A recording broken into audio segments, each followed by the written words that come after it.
আপনাকে যদি জিজ্ঞেস করা হয় পৃথিবীর সবচেয়ে হিংস্র প্রাণীর নাম কি, আপনি হয়তো বা এক বাক্যে উত্তর দিবেন বাঘ, সিংহ কিংবা বিশাল দেহী হাতির। কারণ আমাদেরকে শেখানো হয় দাঁত, নখ কিংবা বিশাল দেহটাই ভয়ঙ্কর। কিন্তু ইতিহাসের দিকে তাকালে এ ধারণা ভেঙে চুরমার হয়ে যায়। সত্যটা নির্মম। পৃথিবীর সবচেয়ে হিংস্র, সবচেয়ে ভয়ঙ্কর, সবচেয়ে রক্ত পিপাসু প্রাণী মানুষ নিজেই। বিগত এক শতাব্দীর ইতিহাস খুললে দেখা যাবে প্রথম বিশ্বযুদ্ধ থেকে আজ পর্যন্ত যুদ্ধ, গণহত্যা, রাষ্ট্রীয় সহিংসতা, ক্ষমতার লোভ, অহংকার আর মতের অমিলের কারণে 18 কোটিরও বেশি মানুষ মারা গেছে। তারা মারা যায়নি কোনো বাঘের খাওয়ায়, সিংহের দাঁতে কিংবা বিশাল দেহী হাতির পায়ের নিচে।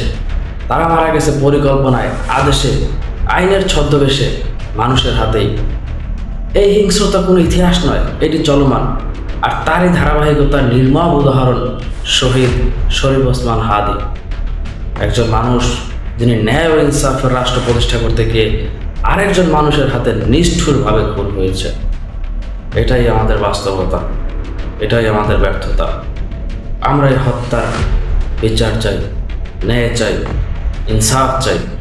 তাই আজ যদি আবার প্রশ্ন করা হয় পৃথিবীর সবচেয়ে হিংস্র প্রাণীর নাম কি, উত্তর লুকানোর আর জায়গা নেই। মানুষই মানুষের সবচেয়ে বড় শত্রু। মানুষই পৃথিবীর সবচেয়ে হিংস্র প্রাণী।